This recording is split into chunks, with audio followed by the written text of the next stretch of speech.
Good morning friends, मैं Kapil कछौरिया, English lecturer, एक बार फिर अपने एक नए वीडियो के साथ आपका हमारे यूट्यूब चैनल पर स्वागत करता हूं। वीडियो को लास्ट तक ज़रूर देखिएगा और अगर पसंद आए तो लाइक, शेयर और सब्सक्राइब करना ना भूलें। सो स्टूडेंट्स, पिछले 3-4 वीडियोस में हम लोग जो बात कर रहे हैं वो पोइटिक फॉर्म्स की कर रहे हैं, पोइटिक डिवाइसेस की कर रहे हैं और टाइप्स ऑफ पोइट्री की कर रहे हैं। तो आज हम लोग जो बात करेंगे वो वैलिड की करेंगे। तो आखिर वैलिड है क्या?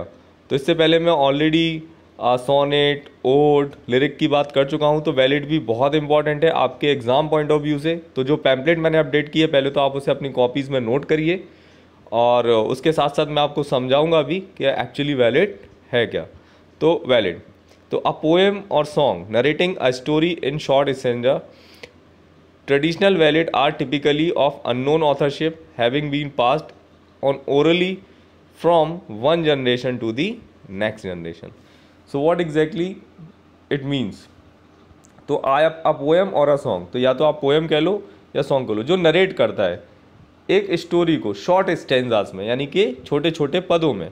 Traditionally ballads are typically of unknown authorship. तो जो हम लोग देखें ट्रेडिशनली, यानी अगर हम लोग इसको ट्रेडिशन के हिसाब से देखें, यानी अगर हम लोग देखें कि ट्रेडिशनली बोले तो इसकी जो हिस्ट्री रही है ना, तो उसके हिसाब से ये इसमें जो ऑथरशिप होती है वो अननोन होती है। ठीक है, मतलब हम ये नहीं बता सकते कि किसका है एक्चुअली, जो वैलिड है वो किसका है।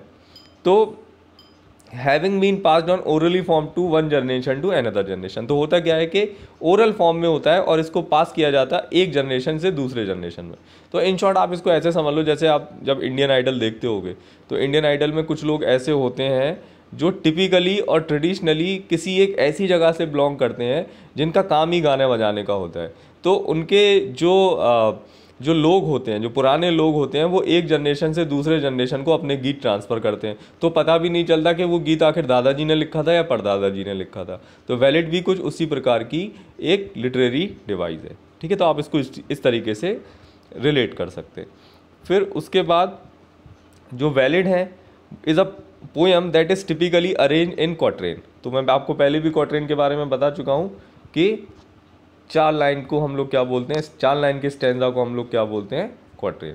तो ये हो गया आपका क्वाट्रेन। उसके बाद with the rhyme scheme A B, तो इसमें जो राइम स्कीम होगी वो ए बी होगी। अब ए बी क्या है एक्चुअली, ये भी समझना आपके लिए ज़रूरी है। तो मैं आपको शॉर्ट वे में समझा देता हूँ कि सपोज 4 लाइन है, सपोज आपकी 4 लाइन है। ठीक है, तो आपकी first line, second line, third line और फोर्थ लाइन।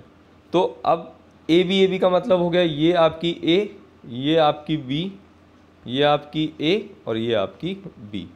तो इसका मतलब ये है कि जो इसकी राइमिंग स्कीम होगी उसमें पहली और तीसरी लाइन की राइमिंग स्कीम मैच करेगी और दूसरी और चौथी लाइन की करेगी। अब इसको भी मैं कैसे समझाऊं, तो इसको आप ऐसे समझ लीजिए कि सपोज़ यहाँ पर अगर लास्ट जो पहली लाइन है उसका जो लास्ट वर्ड है उसमें लिखा मान लो हिट, तो जो थर्ड लाइन है उसमें लिखा होगा शिट। तो अब इसमें क्या हो गया, हिट और शिट। तो पहली और तीसरी की राइमिंग इसकी मैच हो गई। और अगर मान लो जो दूसरी लाइन है उसका लास्ट वर्ड है मान लो गोल, GOAL, ठीक है, गोल। और इसका जो चौथी लाइन है उसका लास्ट वर्ड है सोल, SOUL। तो अब गोल और सोल, तो यानी कि जो राइमिंग स्कीम होगी उसमें क्या होगा, पहला और तीसरा सेम रहेगा, दूसरा और चौथा सेम रहेगा। उसको हम लोग इस तरीके से ए बी करके देखते हैं, तो आप इसमें कंफ्यूज मत होइएगा। ठीक, उसके बाद में ballads are usually narrative which means they tell a story. पहले बता चुका हूँ कि इसमें स्टोरी की बात करते हैं हम लोग।